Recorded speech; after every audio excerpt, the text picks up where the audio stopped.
I think if you look at most traditions, there are humans, there's God, and then there are beings on the way to God. They're demigods, they're angels, they're, all sorts of, and then they're like hybrids sometimes in the form of Nephilim or, Zechariah Sitchin's Yes. Anunnaki or whatever. Or, I don't quite know how this stuff works. We can get into some of the theoretical models as to how it might, but I definitely experienced that myself. So, what do you think? When you look at the potential that an advanced civilization, whether it be aliens or future humans, who I think by my definitions are aliens as well, the fact that they allegedly show themselves. Let's even assume that 99% of claimed sightings aren't real. That still leaves, at least some that are real. So if they show themselves and yet they're supposed to be this highly advanced society that could be invisible, move at the speed of light so you can't be seen, walk among us and not have people know it, yet they'll have these little tin cans in the sky, so to speak, that defy gravity that at least we could see. I've always wondered if that's the kind of thing where they could fuck with us and they could simulate these things ahead of time, i.e. a UFO crash. What kind of advanced civilization is crashing like a basic bitch crashing their fucking Maserati after having two drinks? You know what I mean? Yeah, like totally. Couldn't they simulate that ahead of time to be like, for example, 1994, the Zimbabwe sighting? Let's see what happens when we put a couple little alien men in front of these 6, 7, 8-year-old kids back in the woods and have them have telepathy with each other and then extrapolate that to see what happens when the kids tell all the adults about it and how it affects society. Yeah. Do you think it's possible that they could be that, and we're totally guessing here, obviously, it's totally theoretical, but do you think it's possible that they could be like simulating that stuff ahead of time as a part of, their interest in us as a subject? That is what I think. Yeah. Like if you're running experiments on like this like snow globe of like little like, critters, ants or something, or like this idea of like cellular automata where we're all like nodes or something. I think we don't know why these things are happening, but if you wanted to sway, society in some like different teleologies or whatever, like these things, first of all, it has a lot teleology. Like a direction with meaning, but so that's not a Peter Thiel take. No. A teleology, like a phrase that he says or something. That's funny. Well, Josie. Yeah, right. No, like I think if you're trying to like sway society, it's like if you're trying to get rats to run a prime number maze. You could do it with Pavlovian conditioning. Would the rats know that they're undergoing Pavlovian conditioning? They'd have no idea, but like you would as like this like, more intelligent species. Yeah. And so I think a lot of this stuff is inherently absurd. It's high strangeness. And how do you work on consciousness, on like the consciousness layer? Like you would like, it's like the Zen koan, the sound of one hand clapping, like that confuses you. Like that, like what is that? That's this like phrase that like Jacques Vallée himself like loves to bring up because it's like inherently this thing that scrambles your brain and you're like, what the hell? And then you like think about it over and over and over again. And so if something that happens to you that's like inexplicable or absurd, it's like a glimpsing, beyond the veil or whatever in the Platonic sense. Where, it's like, there's actually a guy named James Madden who I want to interview who like writes about UFOs in this context. It's like a hyper object outside of the cave that causes you to contemplate another world, but it causes you to do it by literally like breaking all of your rational kind of priors. And so I think it's clearly working on that meta layer. Like, do I believe like the people who are like, Eisenhower in the 50s or whatever signed a treaty and it was like all the the Nordics. The Nordics and the Greys and like, we became medical experiment subjects or whatever for, in return for like some advanced technology or stuff like that.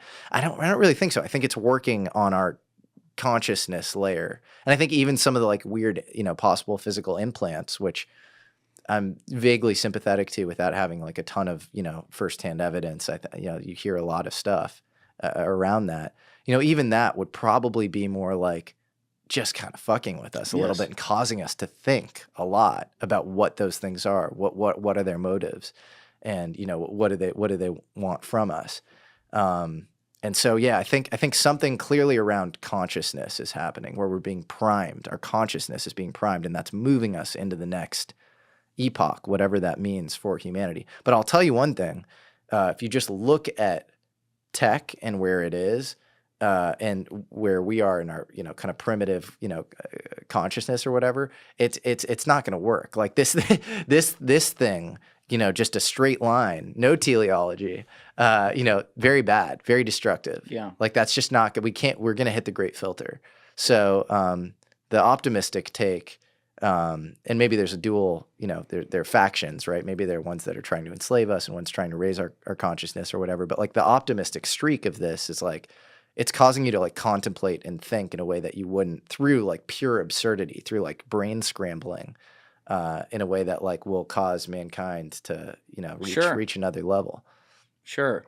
But if you go like the enslaved angle, technically, if we are the Pavlovian rats, Yeah. that's a form of enslavement. We just don't know it.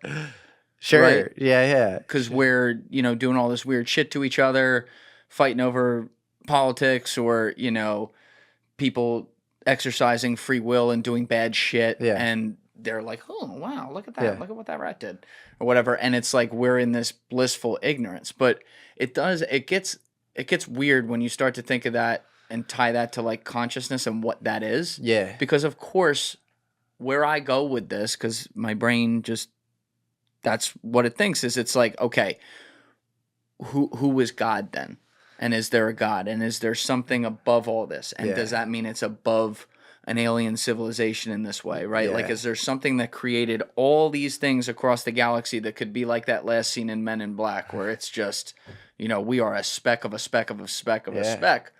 Like, do you believe that there's like a creator that exists above everything? I do. Yeah, I believe. Me too. Yeah. And I think if you look at most traditions, there are humans, there's God, and then there are beings on the way to God. They're demigods, they're angels, they're, all sorts of, and then they're like hybrids sometimes in the form of Nephilim or, Zechariah Sitchin's Anunnaki or whatever, which I'd place in another bucket than like, religions. But like these are common tropes is what I'm trying to say. Like it's actually unusual to find a tradition in which there's nothing between man and God. And in certain cases, you have a taxonomy of angel hierarchies as well, whether it's St. Thomas Aquinas or, Syrian Neoplatonists, Iamblichus, or, you have a lot of these guys sort of, with like specific angels, kind of like literally descriptors next to them and stuff. It's pretty interesting. So. Do you think some of religion could be? I'm saying this very broadly, but do you think some organized religion could be like a pretty good set of stories that are a useful distraction to kind of but like understand our meaning while we're here? Yes, but I would say it less cynically, because I think in some ways, we might be seeing the source code or whatever. I wouldn't call the source code aliens because it's unclassifiable. We don't know what these things are. But like whatever we're more scientifically investigating is probably the underlying thing behind a lot of these religions. But that shouldn't make one cynical, because I think you can have two things simultaneously be true. You can have, one faction of these sort of, aliens or angels or demons or whatever trying to stoke violence and cause us to, be enslaved, cause us to like stay with like lower consciousness or whatever. And then you could have another faction that uses religion as an initiation path. And, I think if you look at, it's like, I'm sympathetic to a lot of the ideas that like Jesus, for example, kind of misdirected a lot of people. And like misdirected. Yeah, like John Locke wrote a book called The Reasonableness of Christianity. And even the concept of mysteria, this Greek word for religious mystery, it's just it's literally only for the disciples. The disciples will know the truth, and then nobody else will are ready for the truth. You have to have ears to hear the truth. And I'm just using Christianity as an example, but I think there are others. And so that to me, that model, which also like William James in the Varieties of Religious Experience kind of talks about as well, this idea of kind of like maybe some sort of inner circle, and then kind of outer rings. The outer rings go to they do the kind of prosaic religious thing, right? Like you go to church, you go to synagogue, you engage in the rituals, and it's like kind of this cultural communal thing. And then they're kind of like the mystics, and they're like just going for like the truth.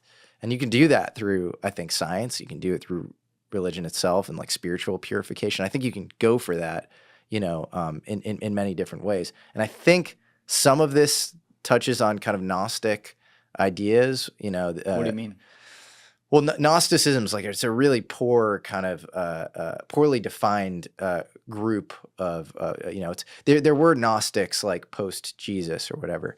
But really it's like everything outside of like the Council of Nicaea and like the kind of, you know, straight up canon. And then there's like, you know, there specific kind of like esoteric orders that are kind of associated loosely with Gnosticism, but it's like this poor amalgamation of like a bunch of different things. The way I'm using it here is like, I think a lot of Gnostics are sympathetic to the guy, and there's this author named Hans Jonas who writes some good books in this area. This idea that like man himself is godly, and you know, it's like namaste or whatever is like, you know, I say hi to the God in you or something. Thank you for watching the video, guys. If you haven't already subscribed, please smash that subscribe button and check out this clip's full podcast episode by clicking here or in the description below.